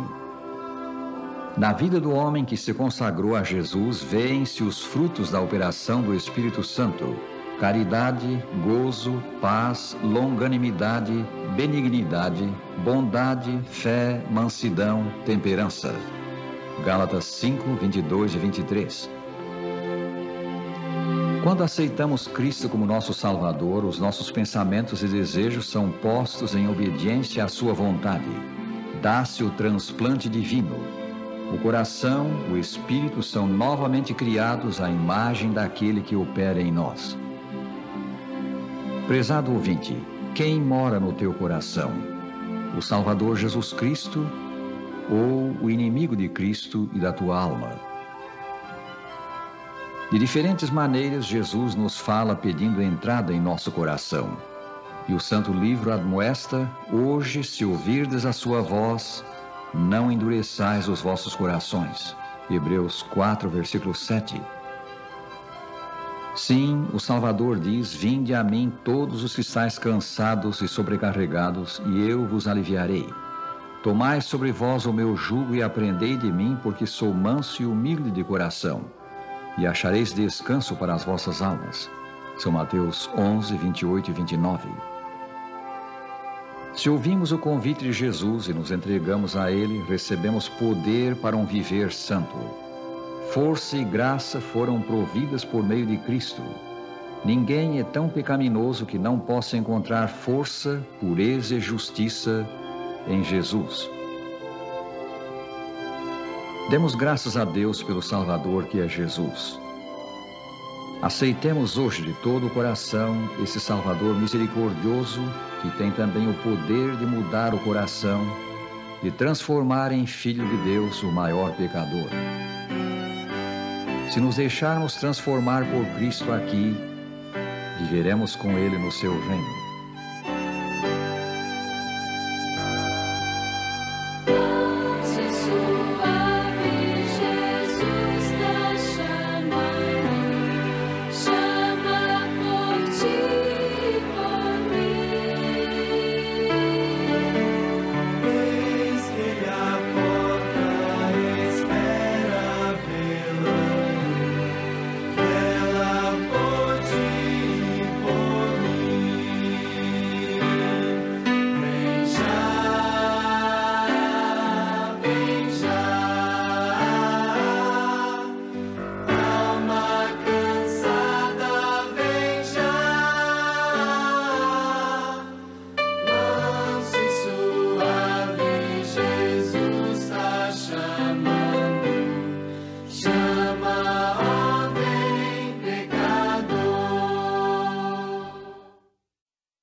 A consequência do pecado é a morte eterna. Mas Deus, em seu infinito amor, providenciou um meio de resgatar a humanidade dessa condição: a morte de Jesus Cristo em nosso lugar. Para que a humanidade não se esquecesse desse plano, o Senhor Deus instituiu um cerimonial em que animais eram sacrificados, simbolizando o futuro sacrifício de Cristo. É o que você verá no estudo de hoje. Estamos lembrados de que Adão e Eva, nossos primeiros pais, transgrediram uma ordem de Deus, transgrediram a lei de Deus, e como resultado de sua desobediência, foram expulsos do paraíso. O homem, pois, falhou em obedecer ao seu Criador e ficou sujeito à morte. Contudo, havia da parte de Deus provisão para remir o pecador. A Bíblia nos indica que antes mesmo que Adão e Eva pedissem qualquer coisa, Deus já tinha a solução preparada. E a primeira promessa salvadora aparece em Gênesis 13, 15, onde ele promete o Salvador que viria e nos traria a salvação e a destruição do pecado. Ele deu seu Filho para morrer no lugar do homem, e o sacrifício de Cristo na cruz, a sua morte em nosso lugar, expiou os nossos pecados, resolveu o problema da nossa salvação. Antes de Cristo vir à terra e fazer a expiação na cruz, houve necessidade de uma lei de cerimônias e ordenanças que apontavam ao Redentor da humanidade. Essa lei determinava, entre outras coisas, que animais, principalmente cordeiros, fossem mortos no lugar do pecador. Os sacrifícios desses animais simbolizavam o futuro sacrifício de Cristo. O salário do pecado é a morte. E mediante o sacrifício daqueles animais, Deus ensinava ao homem que o pecador, ou alguém que tome o seu lugar, tem de morrer. Somos salvos da morte eterna, da perdição, porque o Senhor Jesus Cristo tomou o nosso lugar e morreu por nós. Os sacrifícios de animais, serviço simbólico do sacrifício de Cristo, eram oferecidos no santuário do antigo povo de Deus. O que vemos na tela mostra o santuário tal como ele era quando Israel peregrinava no deserto.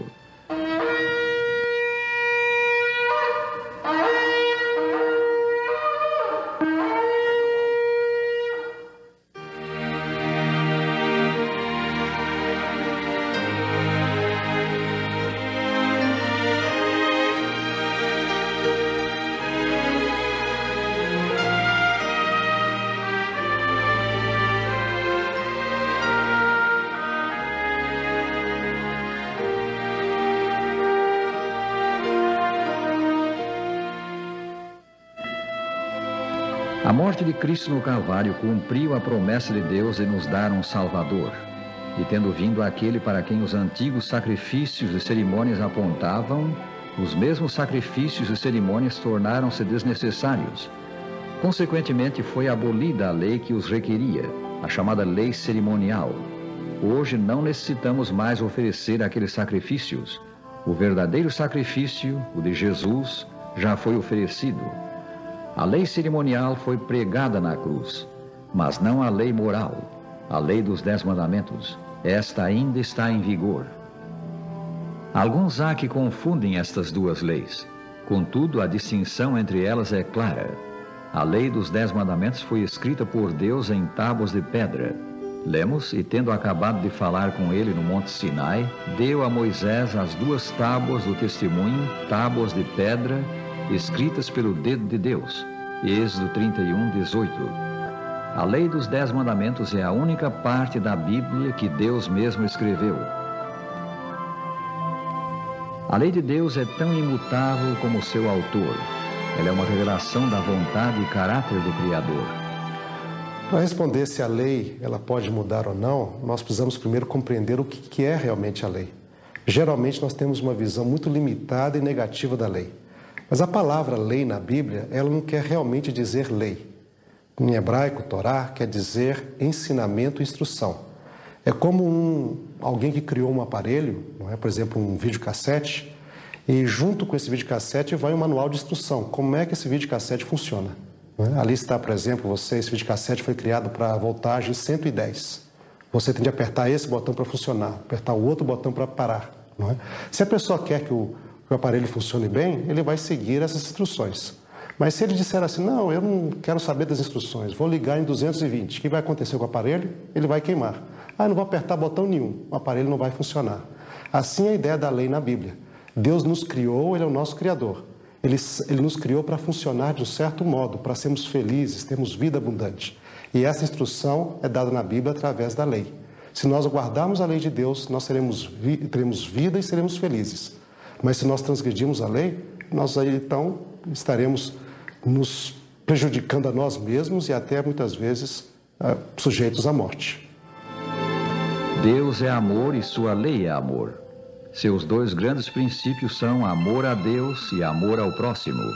A Escritura diz: o cumprimento da lei é o amor.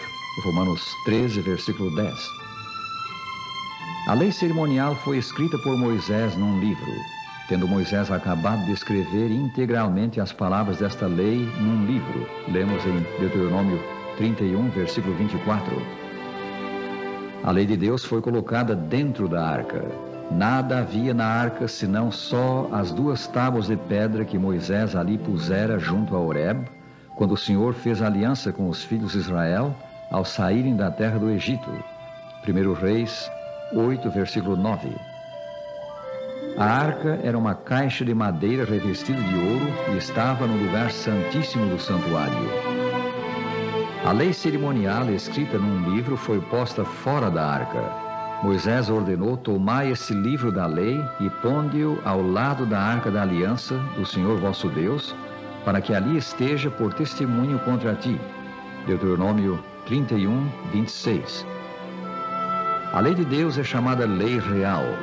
Se vós, contudo, observais a lei régia, segundo a Escritura, amarás o teu próximo como a ti mesmo, fazeis bem. São Tiago, capítulo 2, versículo 8. A lei cerimonial é chamada lei de ordenanças. Aboliu na sua carne a lei dos mandamentos na forma de ordenanças, para que dos 2 criasse em si mesmo novo homem, fazendo a paz, Efésios 2, versículo 15. A lei de Deus foi exaltada e mantida por Cristo. Disse ele: não penseis que vim revogar a lei ou os profetas. Não vim para revogar, vim para cumprir. São Mateus 5, 17. A morte de Jesus demonstrou que a lei de Deus não pode ser abolida. Se fosse possível revogar a lei, o Filho de Deus não precisaria ter morrido. Este tema às vezes parece muito confuso para as pessoas. Elas creem que a lei foi abolida. Mas na Bíblia o que diz que foi abolido foi a condenação da lei, segundo Paulo fala em Romanos. Como compreender isso? Nós poderíamos usar, por exemplo, uma imagem que acho que deixa bem claro. Se eu viajar por uma autoestrada cujo limite de velocidade é 120 por hora, e eu, no entanto, for a 150, um guarda poderá me parar e me dar uma multa, me condenar. Eu transgredi a lei. Né? Me dar, então, essa multa, que é a condenação da lei. Eu, no entanto, poderia ter um juiz no tribunal, e justificar: seu juiz, eu estava a 150 km por hora porque eu tinha alguém passando mal no carro e eu deveria chegar rapidamente a um hospital. O juiz, considerando a situação, ele poderia me perdoar a transgressão e tirar, então, a condenação, tirar a multa. Mas a lei dos 120 km ainda continuaria vigente na autoestrada. A mesma coisa acontece na Bíblia. Nós pecamos e deveríamos morrer. Esta é a condenação da lei. Jesus, no entanto, morreu no nosso lugar. Ele aboliu essa condenação. Ele pagou o preço por nós. Então, nós não precisamos mais morrer por nossos pecados. No entanto, a lei continua vigente, visto que aqueles que não aceitam o perdão de Cristo serão julgados por ele no final dos tempos. E um juiz só julga porque existe ainda uma lei. A lei cerimonial foi abolida pela morte de Cristo. Foi cravada na cruz. Tendo cancelado o escrito de dívida que era contra nós e que constava de ordenanças, o qual nos era prejudicial, removeu-o inteiramente, encravando-o na cruz. Colossenses 2, 14.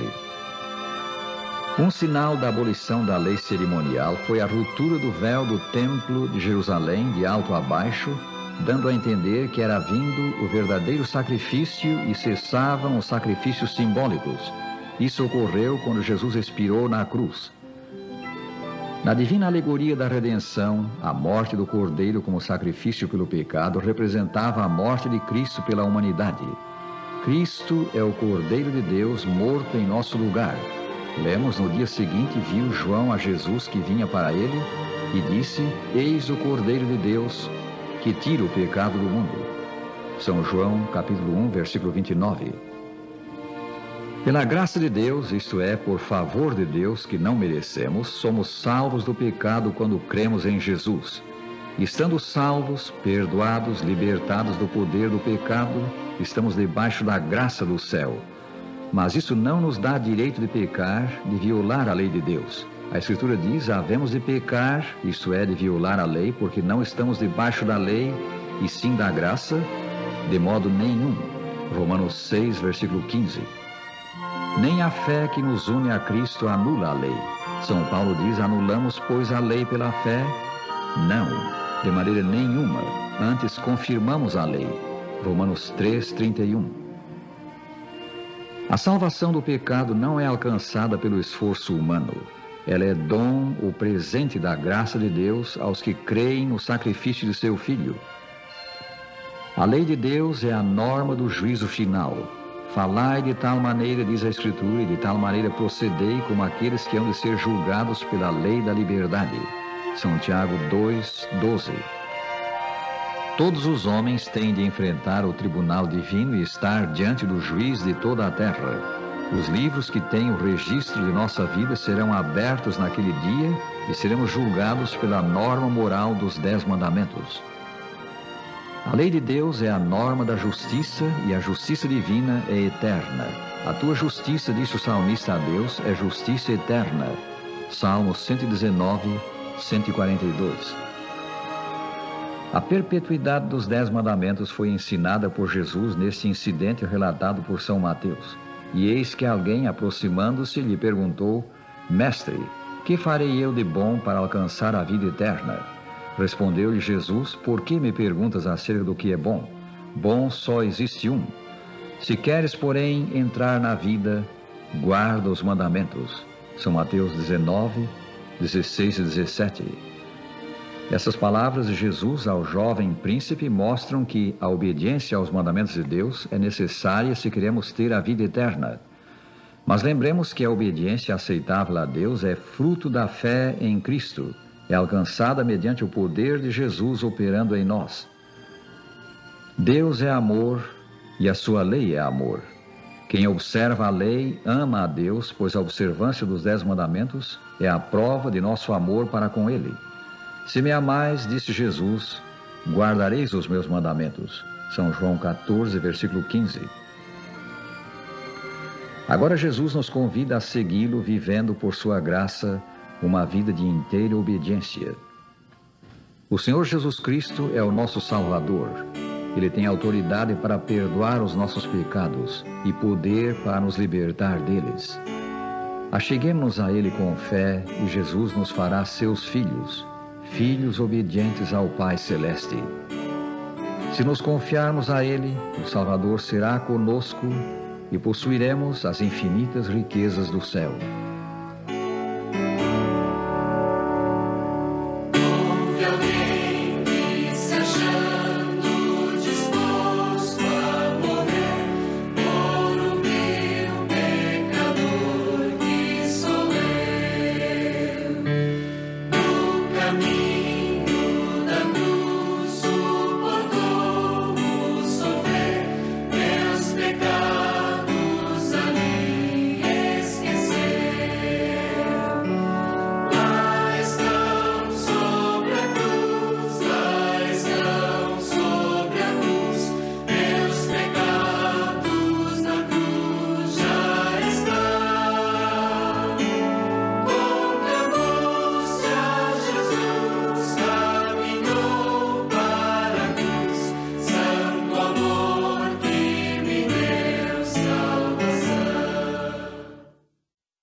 Há no futuro um grande e solene dia em que o caráter e a vida de cada indivíduo serão passados em revista pelo juiz de toda a terra, o Senhor Deus.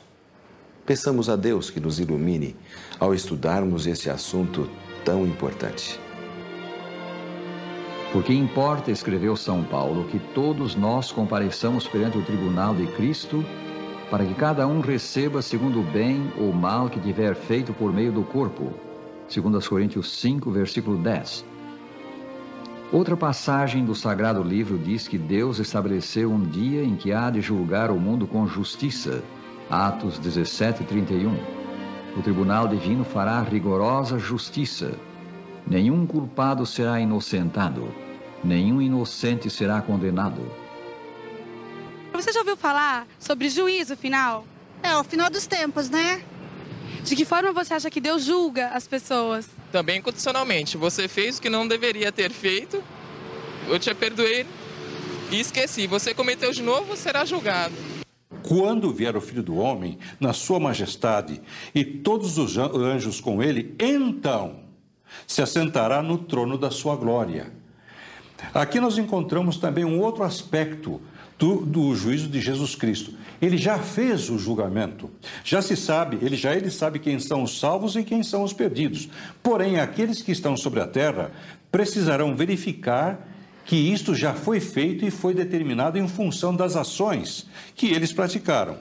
E todas as nações serão reunidos em sua presença, e ele separará uns dos outros, como o pastor separa dos cabritos as ovelhas.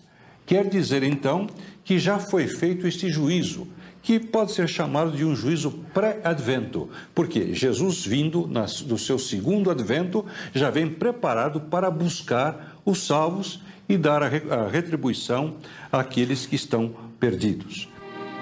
Qual será a norma do juízo?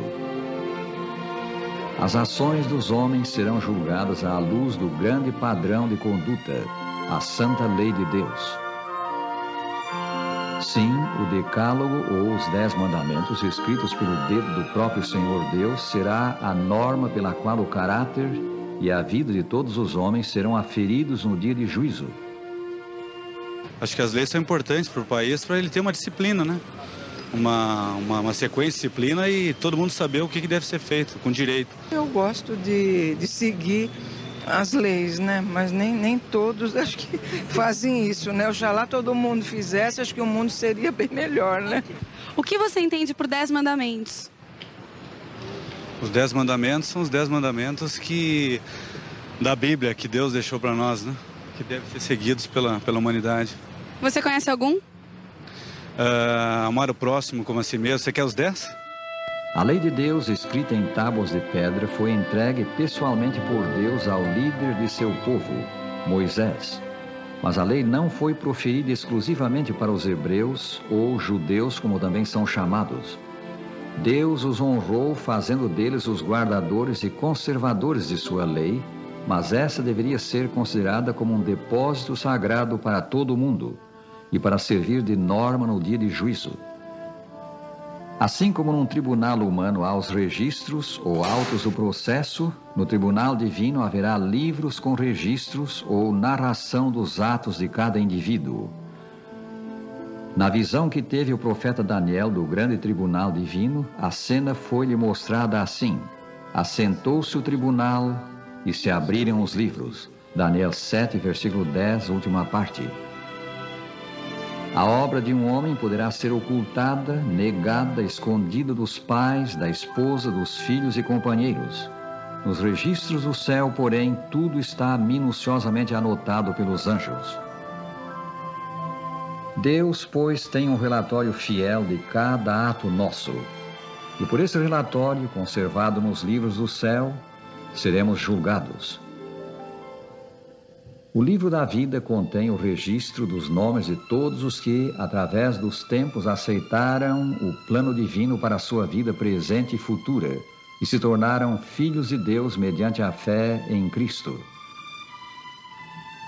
Há no céu também um livro de registro das iniquidades. Lemos, pelo que ainda que te laves com salitre e amontoes sabão, a tua iniquidade será gravada diante de mim, diz o Senhor Jeová.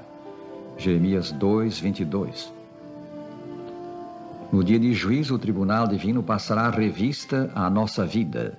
Os nossos atos, relatados nos livros, serão aferidos pelo divino padrão do reto viver, os 10 mandamentos. Seremos julgados por todas as nossas obras, incluindo aquelas de que ninguém, senão nós e Deus, tem conhecimento. É verdade, e a Bíblia afirma categoricamente que nós não somos salvos pelas obras. Ela afirma que somos salvos pela fé sem as obras, ou seja, exclusivamente pela fé. Mas nós não podemos esquecer de uma coisa. Se é verdade, como a Bíblia diz, que as obras não salvam, por outro lado, as obras podem botar a perder. Entendeu o que eu estou dizendo? Eu estou dizendo que eu não vou me salvar meramente porque eu deixo de mentir. Isso não me garante a salvação. Mas se eu minto, seguramente eu vou me perder. Eu não vou me salvar simplesmente porque eu sou fiel aos meus votos conjugais. Não é isto que me salva. Mas se eu for um adúltero, seguramente eu vou me perder. Porque Deus, diz a Escritura, há de trazer a juízo toda a obra, e até tudo que está encoberto, quer seja bom, quer seja mau. Eclesiastes 12, versículo 14. Professar fé no Salvador e ao mesmo tempo desobedecer à palavra de Deus, ainda que seja a um único mandamento de sua lei, é certamente negar a fé e a união com Cristo. Deus requer obediência completa, que alcançamos pela ajuda de Jesus, nosso terno e poderoso Salvador. Que fazer em face dessas coisas? A Bíblia responde: de tudo que se tem ouvido, o fim é: teme a Deus e guarda os seus mandamentos, porque este é o dever de todo homem. Eclesiastes 12, versículo 13. Temer a Deus e pela sua graça viver como requerem os seus mandamentos é o requisito para sermos aprovados no dia de juízo. É importante que contemplemos com frequência em imaginação a solene cena do juízo final descrita pela Bíblia Sagrada.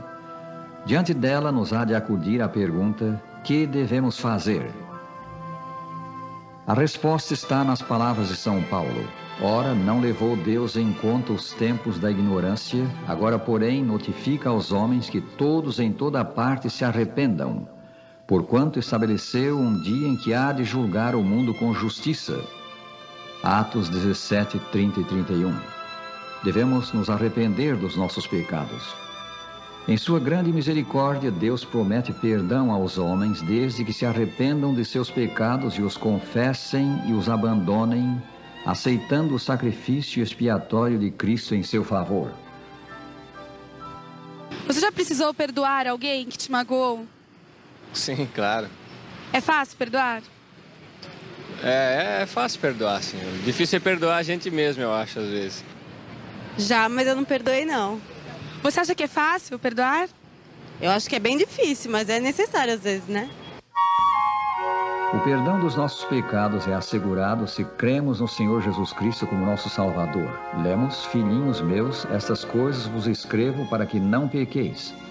Se todavia alguém pecar, temos advogado junto ao Pai, Jesus Cristo justo. 1 São João 2, versículo 1. Cristo intercede por nós junto ao Pai, obtendo perdão para os pecados que confessamos. Ele intercederá por nós e nos defenderá no dia de juízo. Para triunfarmos no dia de juízo, é indispensável que nos façamos amigos de Jesus agora, que o aceitemos como Salvador, que pelo seu poder obedeçamos os seus preceitos. Todos quantos recebem Jesus no coração, crendo nele como seu Salvador, serão absolvidos no juízo. O tempo se esgota rapidamente. Os últimos apontamentos estão sendo feitos. Breve, ninguém sabe quão brevemente, estaremos na augusta presença de Deus para o final ajuste de contas. O nosso caráter e a nossa vida serão pesados na balança da justiça eterna. Ainda temos acesso ao Pai através do Filho que se constituiu nosso advogado. Jesus Cristo é um advogado que não perderá nenhuma causa. Se estamos com Ele, estamos seguros. Hoje o Salvador nos chama a si e nos oferece perdão, mas o tempo da graça em breve passará. Amigo, aceitarás o Salvador agora mesmo? Aceita-o. A Escritura diz, Romanos 8, versículo 1, nenhuma condenação há no presente e no dia de juízo para os que estão em Cristo Jesus. No juízo, livro aberto, for, hás de ter real prazer. Estará teu nome ao lado do Senhor, ou dos que hão de perecer. Com fervor eu hei de então cantar um hino de louvor, pois tenho sim o nome escrito já no livro do meu Salvador.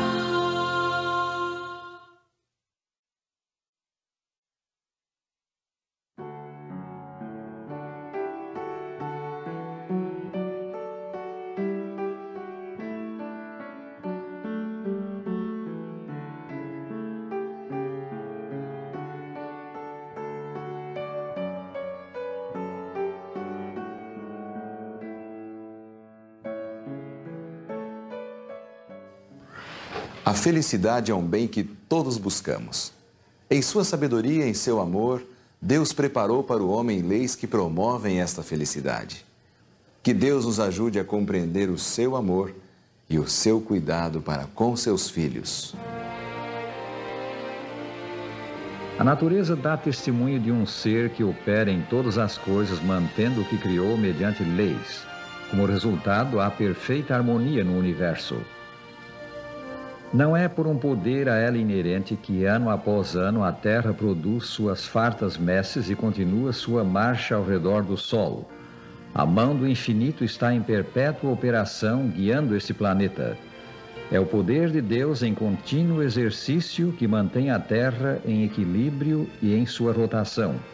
Sim, é o poder de Deus que tudo sustenta mediante as leis físicas que ele estabeleceu. O instrumento utilizado para medir o tempo, o relógio, funciona debaixo de leis que regulam e mantêm o seu funcionamento. Deus criou o homem para que este fosse feliz. Para que se cumprisse esse propósito de Deus, devia o homem viver sempre em harmonia com a vontade do Criador. A felicidade da criatura humana estava condicionada à sua obediência à lei de Deus.